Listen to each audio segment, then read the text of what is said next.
नमस्कार दोस्तों, आप सभी का स्वागत है टेक्नोलॉजी कीड़ा चैनल में। और आज इस वीडियो में मैं आज बात करूंगा call by value and call by reference की। तो हम लोग एक नया टॉपिक जो है वो डाल लेते हैं, कॉल बाय वैल्यू और कॉल बाय रेफरेंस।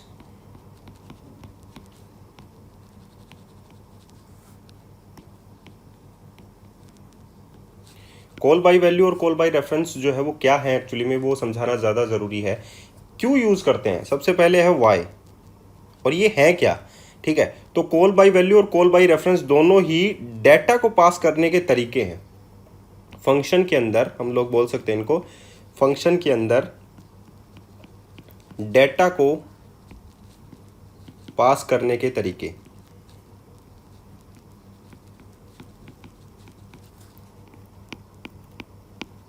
ठीक है, डेटा को किस तरीके से पास किया जाता है फंक्शन के अंदर, उसे हम लोग बोलते हैं call by value and call by reference. तो इस वीडियो में आज हम लोग यही बात करेंगे दोनों के बारे में ही। तो हम एक सबसे पहले जो टॉपिक उठाते हैं वो उठाते हैं कॉल बाय वैल्यू। ठीक है, कॉल बाय वैल्यू पास करने का मतलब है, जैसे कि मैंने ये लिखा फंक्शन, जैसे मैंने लिखा FUN फन, और मैंने यहाँ पर पास किया आप लोगों का डाटा A। ठीक है, और इंटीजर A इक्वल्स टू हमारे पास है 10 सपोज। ठीक है, तो मैंने 10 जो है वो पास कर दिया, और फंक्शन की जो डेफिनेशन है उसमें ये वैल्यू चली जाती है। आप लोगों को पता है इंटीजर इसका रिटर्न टाइप होगा सपोज। ठीक है, तो यहाँ पर वैल्यू आ जाएगी ये सपोज, यहाँ पर इंटीजर B, और यहाँ पर B के अंदर जो है वैल्यू आ जाएगी। ठीक है, अब ये फन, और यहाँ पर आ जाएगा इंटीजर वैल्यू। ठीक है, अब यहाँ पर मैं रिटर्न कर देता हूँ, रिटर्न 10। अब आप लोग समझ के चलिए कि कॉल बाय वैल्यू में क्या होता है। कॉल बाय वैल्यू में ये जो पैरामीटर है इसको हम लोग बोलते हैं एक्चुअल पैरामीटर। ठीक है, एक्चुअल पैरामीटर। ठीक है, और इसको हम लोग बोलते हैं फॉर्मल पैरामीटर। ठीक है, एक्चुअल पैरामीटर और फॉर्मल पैरामीटर आप लोग समझ में आ गया। कॉल बाय वैल्यू में क्या होता है, कॉल बाय वैल्यू और कॉल बाय रेफरेंस में, कॉल बाय वैल्यू में एक्चुअल पैरामीटर और फॉर्मल पैरामीटर में से क्या होता है, जब ये वैल्यू जो होती है जब इसमें पास की जाती है, तो सपोज आप लोगों को वैल्यू के अंदर कितना पास हो गया, A की वैल्यू कितनी है 10, तो यहां से इसकी वैल्यू इसमें पास होती है, तो वैल्यू की वैल्यू कितनी होगी, वैल्यू के अंदर कितना आ गया 10। समझ में आ गया। अब ये क्या होता है कॉल बाय वैल्यू, अब हम बात कर रहे हैं कॉल बाय वैल्यू की। इसमें क्या होता है कि A के लिए मेमोरी अलग होती है। ठीक है, A एक सिंबल है, वेरिएबल आप लोगों को पता है, मैंने कहा था एक सिंबल है, ये तो A तो, और वेरिएबल का मतलब होता है मेमोरी लोकेशन, उसमें हमारे पास आ गया 10। ठीक है, वैल्यू जो है वो भी एक सिंबल है, और इसके लिए भी एक अलग मेमोरी लोकेशन होगी, उसमें भी आ गया कितना 10। तो निष्कर्ष क्या निकला, दोनों के लिए मेमोरी जो है वो अलग अलोकेट होगी, सेम मेमोरी जो है वो दोनों के लिए अलोकेट नहीं होगी। ठीक है, तो अगर मैं इसमें कोई चेंज कर देता हूं, सपोज मैंने यहां पर कर दिया वैल्यू के अंदर, वैल्यू के अंदर मैंने यहां पर लिखा वैल्यू प्लस प्लस। ठीक है, और मैंने यहां पर रिटर्न वैल्यू कर दिया। ठीक है, तो मैंने रिटर्न वैल्यू किया है, वैल्यू की कितना रिटर्न कर देगा यहाँ पर 11, तो यहाँ पर आंसर बी में कितना आ जाएगा 11। समझ में आया वैल्यू। लेकिन क्या ए की वैल्यू चेंज हो गई, यहाँ पर ए के अंदर कितना था 10, वैल्यू के अंदर आया 10, क्योंकि ए की जो वैल्यू थी वो पास हो गई। वैल्यू इसमें वैल्यू नहीं रखते, इसको दूसरा रख लेते हैं, इसका नाम रख लेते हैं हम लोग जेड। ठीक है, तो ये हम लोग जेड रख लेते हैं इसका नाम।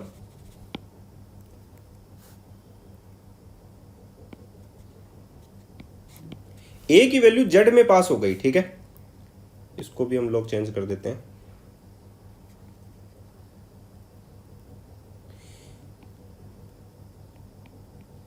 रिटर्न जेड, और यहां पर मैं जेड प्लस प्लस कर देता हूं। ठीक है, अब ये देखिए, जब ए की वैल्यू जेड में पास होती है तो उसके लिए ए की मेमोरी अलग थी और जेड की मेमोरी अलग थी। अब जेड के अंदर चेंज हो चुका है, जेड के अंदर कितना गया 11, तो रिटर्न जेड गया, तो यहां पर वैल्यू दोबारा फन के पास आई, यानी कि बी की वैल्यू कितनी हो गई अब हमारे पास 11। ठीक है, लेकिन क्या ए की वैल्यू चेंज हुई, नहीं, ए की वैल्यू चेंज नहीं होगी कॉल बाय वैल्यू के अंदर। क्यों, क्योंकि ए अलग मेमोरी लोकेशन पे है और जेड जो है वो अलग मेमोरी लोकेशन पे है। अगर जेड में कोई भी चेंज होगा तो ए में कोई भी चेंजेस नहीं होगा, इतनी बात समझ में आने चाहिए। ये सिर्फ और सिर्फ वैल्यू पास करता है, मेमोरी लोकेशन कोई भी पास नहीं करता है। ठीक है, इतनी बात समझ में आ गई। तो ये है call by value and call by value.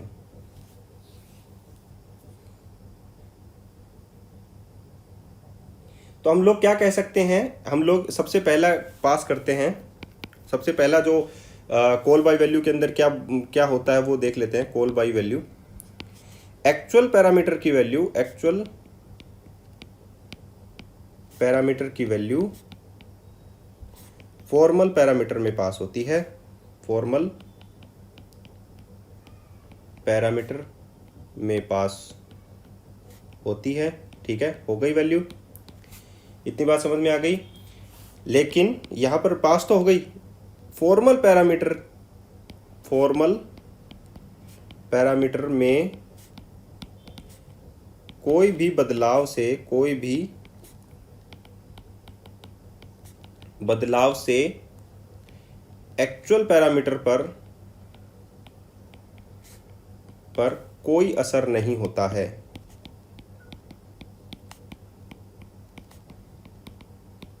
मतलब एक्चुअल पैरामीटर की वैल्यू, एक्चुअल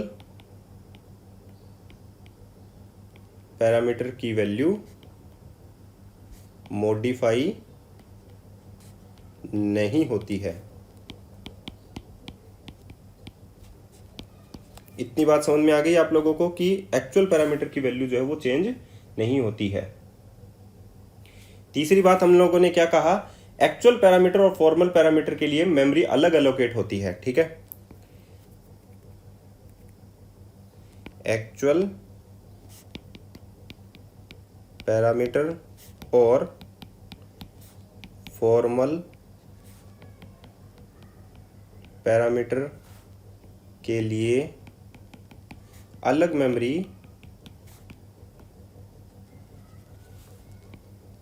एलोकेट होती है। इसीलिए अगर कोई फर्क उसमें आ जाए तो उसमें कोई भी बदलाव नहीं होता है। ठीक है, सिर्फ, ठीक है, अलग मेमोरी एलोकेट होती है, सिर्फ वैल्यू पास होती है, सिर्फ वैल्यू असाइन होती है, हम लोग ये बोल सकते हैं असाइन होती है। लेकिन दोनों की वेरिएबल की वैल्यू, जो मेमोरी एलोकेशन है वो अलग रहेगा। ठीक है, ठीक है। अब हम लोग क्या कह सकते हैं, एक्चुअल पैरामीटर जो होता है, एक्चुअल पैरामीटर इक्वल्स टू हम लोग क्या बोल सकते हैं, फंक्शन कॉल के अंदर होता है, फंक्शन कॉल के अंदर। और फॉर्मल पैरामीटर कहां पर होता है, फॉर्मल पैरामीटर कहां पर होता है, फंक्शन डेफिनेशन में।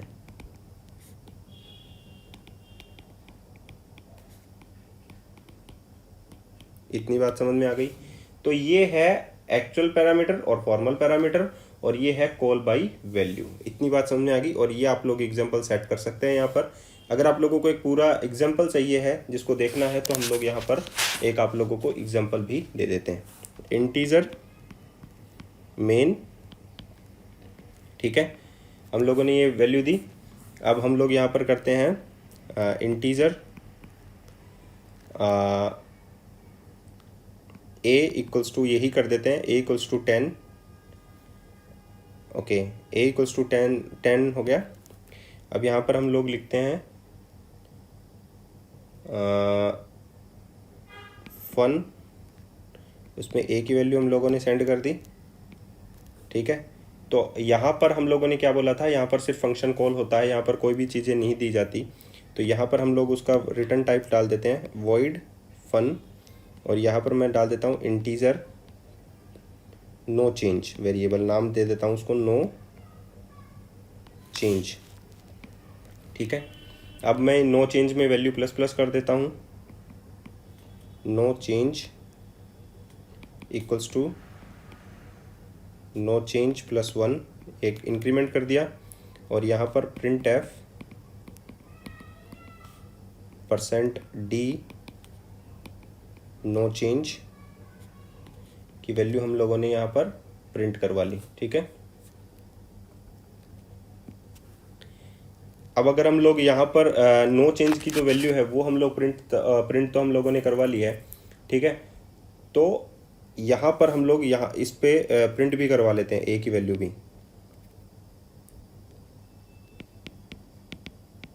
प्रिंट एफ %d, ए की वैल्यू को प्रिंट करवा लिया और यहाँ पर बंद कर दिया। अब इसको समझिए आप लोग, मैं इसको समझाना चाहता हूँ आप लोगों को। सबसे पहले ये चेक होगा, ये होगा, ये होगा, तो ए की वैल्यू कितनी असाइन हो गई 10। अब ये मेमोरी एलोकेशन हुआ जिसमें ये सिंबल हो गया, इसमें 10 आ गया। अब ये सबसे पहले इसके ऊपर आया, इसके बाद में जस्ट इसके ऊपर, तो इसने इसको कॉल कर लिया अपनी फंक्शन बॉडी को। ये जो ए की वैल्यू थी, ए के अंदर कितना था 10, इसने किसको दे दिया, इसने नो चेंज वेरिएबल को वही वैल्यू जो है वो दे दी। वैल्यू दे सकता है, ठीक है, वैल्यू पास होती है, तो 10 आ गया नो चेंज के अंदर। अब नो चेंज के अंदर वेरी हो गया, यानी कि +1 हो गया, तो 10 से अपडेट होकर वैल्यू कितनी हो गई, 10 से अपडेट होकर वैल्यू हो गई 11। तो नो चेंज की वैल्यू 11 हो गई। प्रिंट कर देगा आउटपुट के अंदर, यहाँ पर प्रिंट क्या आएगा, आउटपुट में आ जाएगा 11 आ गया। उसके बाद में ये फंक्शन पूरा हो गया। उसके बाद में प्रिंट एफ ए की वैल्यू कितनी आएगी 10, क्योंकि ए में कोई भी चेंज नहीं होगा। बात समझ में आ गई। अब हम लोग पढ़ते हैं कॉल बाय रेफरेंस।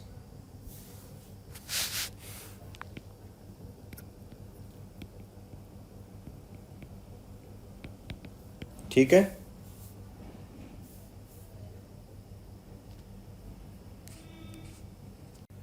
तो चलिए दोस्तों हम लोग बात कर लेते हैं कॉल बाय रेफरेंस की। और जैसा कि आप लोगों को पता है कि कॉल बाय वैल्यू के अंदर आप लोगों ने वैल्यू जो है वो पास की थी। यहाँ पर देखिए आप लोगों को जो रिजल्ट है वो ये दिख रहा है कि ए की जो वैल्यू है वो 10 है।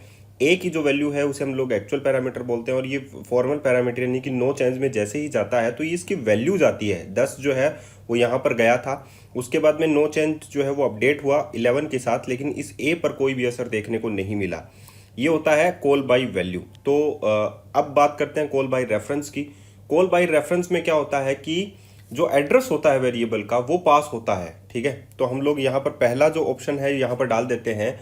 कॉल बाय रेफरेंस के अंदर, कॉल बाय रेफरेंस के अंदर वेरिएबल का एड्रेस पास किया जाता है फॉर्मल पैरामीटर में। इतनी बात आप लोगों को समझ में आ गई कि अगर एड्रेस पास किया जाएगा तो सेम मेमोरी लोकेशन आप लोगों को मिलेगी। जैसा कि मैंने आप लोगों को बोला कि हम लोग जैसे ही ये डिफाइन करते हैं, मैंने ये लिखा इंटीजर ए, तो इस ए का मतलब होता है एक मेमोरी लोकेशन, और इस मेमोरी लोकेशन का एक पर्टिकुलर एड्रेस होता है। सपोज ये एड्रेस इसका मेमोरी लोकेशन का है, तो अगर हम लोग बोलें कि कॉल बाय वैल्यू, सबसे पहले हम लोग बात करते हैं इस कॉल बाय वैल्यू की। तो ये ए जो है यहाँ पर है और उसमें डाटा है 10। तो जैसे ही वैल्यू जो है वो पास की जाती है दूसरे वेरिएबल में यानी बी में, तो वैल्यू पास की जाती है यानी कि 10 यहाँ पर भी, लेकिन इसको दूसरा मेमोरी लोकेशन जो है वो मिलता है। जब दूसरा मेमोरी लोकेशन मिल गया तो इस मेमोरी लोकेशन पर जो भी घटित होगा वो इस पर क्या असर पड़ेगा, नहीं पड़ेगा, जाहिर सी बात है। तो कॉल बाय वैल्यू में कोई भी असर देखने को नहीं मिलता है, एक्चुअल पैरामीटर के अंदर इसमें कोई भी असर देखने को नहीं मिला। लेकिन कॉल बाय रेफरेंस में हम लोगों ने क्या लिखा कि कॉल बाय रेफरेंस के अंदर वेरिएबल का एड्रेस पास किया जाता है। यानी कि अगर मैंने इसको ये लिखा ए, इस मेमोरी लोकेशन की वैल्यू एंड इसके अंदर है 10, 101010 इसका एड्रेस है, तो ये एड्रेस जो है वो पास किया गया इसके अंदर। तो जब एड्रेस ही पास कर दिया गया तो इसके दो सिंबल बन गए इसी लोकेशन के अंदर, क्योंकि एक लोकेशन का सिर्फ एक ही एड्रेस होता है। तो यहाँ पर देखिए, यहाँ पर 10 भी आ गया क्योंकि ये एड्रेस पास किया गया, तो इसकी जो जितनी भी वैल्यू है, जितने भी सिंबल है, उसी के हो जाते हैं, और इसमें आ गया बी। तो कहने का मतलब है अगर यहाँ पर अब बी में कोई चेंज होगा तो ऑटोमेटिकली वो ए में भी माना जाएगा, क्योंकि ए भी उसी मेमोरी लोकेशन को ही पॉइंट कर रहा है। बात समझ में आ गई। तो यहाँ पर हमने लिखा कि कॉल बाय रेफरेंस के अंदर वेरिएबल का एड्रेस जो है वो पास किया जाता है फॉर्मल पैरामीटर में। अब यदि हम लोग यहाँ पर लिखें, अब यदि फॉर्मल पैरामीटर में कोई चेंज होता है, फॉर्मल पैरामीटर में कोई बदलाव आता है, तो एक्चुअल पैरामीटर में भी बदलाव आ जाएगा। इतनी बात आप लोगों को समझ में आ गई कि बदलाव ऑटोमेटिकली आ जाता है क्योंकि मेमोरी लोकेशन उसने पास किया है। ठीक है, अब बात करते हैं हम लोग इसके एक एग्जांपल की।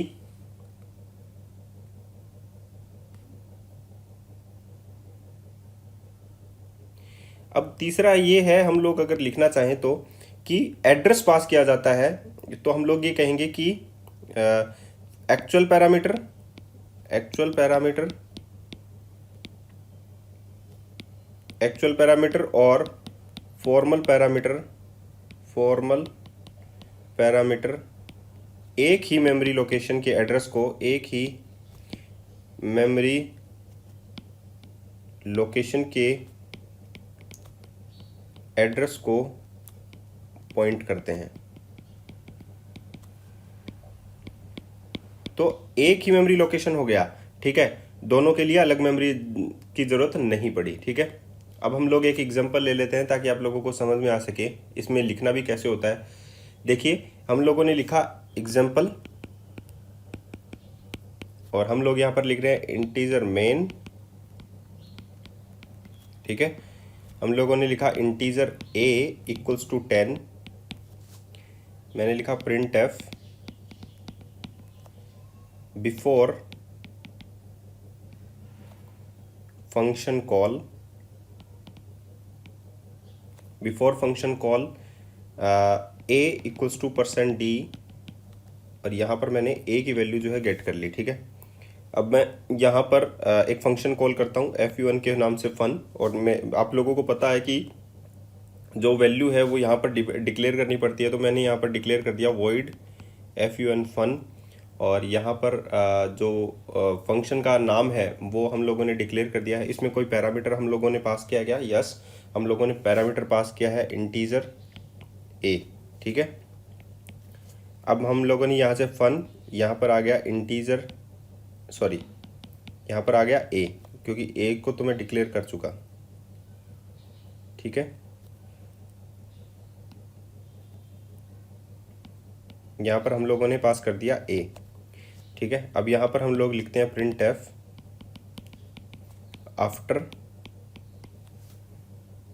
After function call a equals to %d value of a, ठीक है। और यहाँ पर मैन फंक्शन को बंद कर दिया। अब हम लोग इस फंक्शन को जो है वो यूज़ करते हैं, तो हम लोगों ने लिखा void fun fun, और यहाँ पर मैंने इंटीजर b यूज़ में लिया, ठीक है। इतनी बात समझ में आ गई। अब हम लोग यहाँ पर लिखते हैं b equals to b+1 print f value of b is %d, b की वैल्यू को हम लोग प्रिंट करा देते हैं और यहाँ पर हम लोग इसको बंद कर देते हैं, क्योंकि कोई वैल्यू तो ये रिटर्न करेगा नहीं, तो हम लोगों ने सिंपल सी इतनी बात लिख दी। ये देखिए, अब ध्यान से देखने की बात है, एक्चुअल में जब हम लोग ऐसा करते हैं तो ये कॉल बाई वैल्यू माना जाएगा, ठीक है, कॉल बाई वैल्यू, क्योंकि हम लोगों ने वैल्यू पास की है इसमें, a की जो वैल्यू 10 थी वो इसमें पास कर दी। लेकिन जब आप लोगों को रेफरेंस लिखना हो, कॉल बाई रेफरेंस जो है वो यूज़ में लेना हो, तो यहाँ पर हम लोगों को क्या यूज़ में लेना पड़ेगा, हम लोगों को यहाँ पर यूज़ में लेना पड़ेगा %। जब कॉलिंग हो रही हो फंक्शन की तो हम लोग यहाँ पर लिखते हैं %, का यूज़ करते हैं। इतनी बात समझ में आ गई। और जहाँ पर डेफिनेशन होती है उसमें हम लोगों को क्या लिखना पड़ता है, हम लोगों को यूज़ में लेना पड़ता है $b। इतनी बात आप लोगों को समझ में आ गई, $b। तो ये बात आप लोगों को समझ में आनी चाहिए, जब $b है आप लोगों के पास तो ये सभी में आप लोगों के पास $b लगेगा, ठीक है। ये एड्रेस है एक्चुअली में, ठीक है। इतनी बात समझ में आ गई आप लोगों को, क्योंकि यहाँ पर वैल्यू b का जो है वो एड्रेस जो है एक्चुअली में पास किया जाता है, तो ऑटोमेटिकली जो b की वैल्यू है वो आप लोगों के पास आ जाएगी। तो यहाँ पर इतना बात याद रखने की ज़रूरत है कॉल बाई रेफरेंस के अंदर। ये अब क्या है, कॉल बाई रेफरेंस।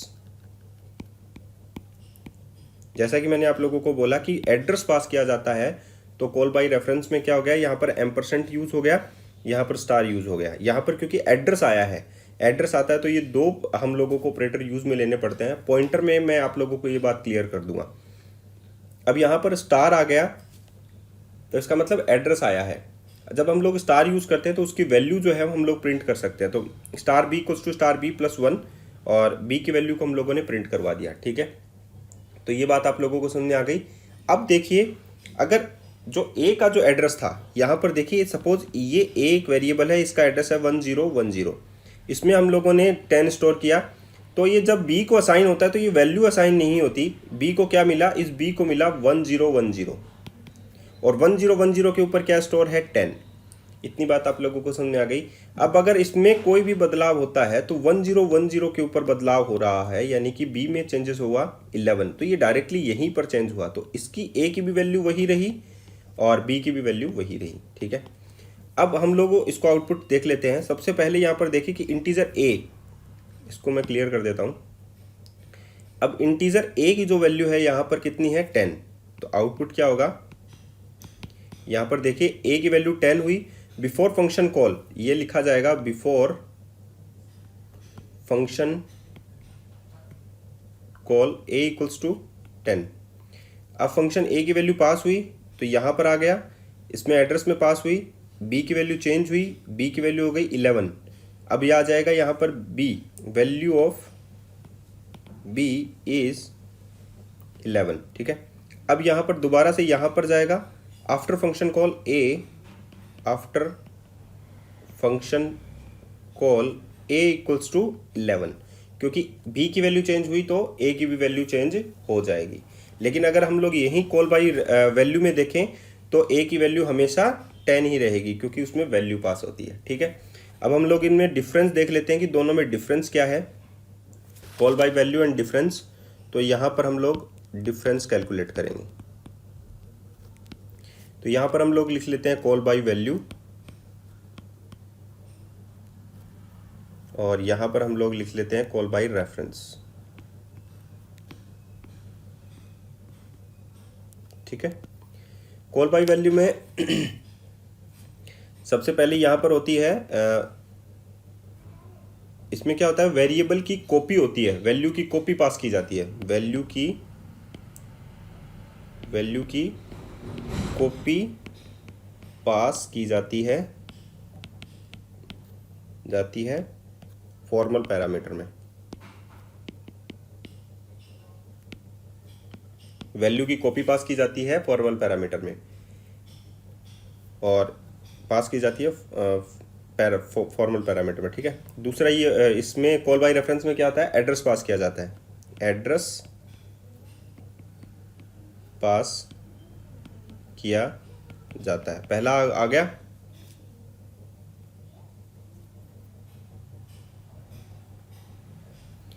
दूसरा होता है यदि फॉर्मल पैरामीटर में कोई चेंज होता है, यदि फॉर्मल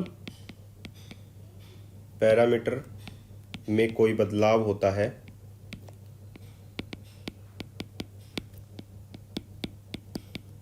तो एक्चुअल पैरामीटर में कोई बदलाव नहीं होता, बदलाव नहीं होता। जबकि इसमें क्या है, यदि फॉर्मल पैरामीटर में बदलाव होता है, कोई बदलाव होता है, तो एक्चुअल पैरामीटर में भी बदलाव होता है। इतनी बात समझ में आ गई। अगर फॉर्मल में कोई बदलाव होगा तो एक्चुअल में भी बदलाव हो जाएगा। इसमें होता है एक्चुअल और फॉर्मल पैरामीटर के लिए डिफरेंट मेमोरी एलोकेशन अलॉट होती है। एक्चुअल और फॉर्मल पैरामीटर दोनों के लिए अलग मेमोरी लोकेशन अलॉट होते हैं, एलोकेट होते हैं। जबकि इसमें क्या है, एक्चुअल और फॉर्मल पैरामीटर दोनों के लिए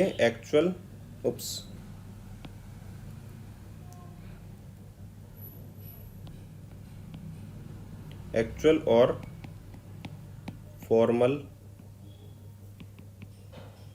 पैरामीटर्स दोनों के लिए सेम मेमोरी अलॉट होती है, सेम मेमोरी अलोकेट होती है। तो ये था एक्चुअल पैरामीटर और फॉर्मल पैरामीटर में डिफरेंस। और ये आप लोगों के पास हो गया फॉर्मल उसका कॉल बाय रेफरेंस का एग्जांपल, जहाँ पर हम लोग एम्परसेंट और एड्रेस पास करते हैं।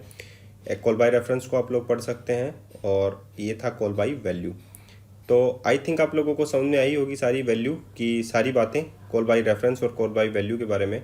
तो दोस्तों वीडियो कैसा लगा ज़रूर बताइएगा, और साथ ही इस वीडियो को आप लोग शेयर कर सकते हैं अपने इंस्टाग्राम पर, फेसबुक अकाउंट पर, इन सभी पर। अगर आप लोग एक चार्ट भी बना लें इसका कि हमारी जो ओरिजिनल वैल्यू है वो कैसी रहती है, हम लोग ये कह सकते हैं ये हमारी ओरिजिनल वैल्यू है। एक शॉर्टकट में अगर आप लोग इन दोनों को सीखना चाहें तो, और ये हमारी ओरिजिनल वैल्यू है।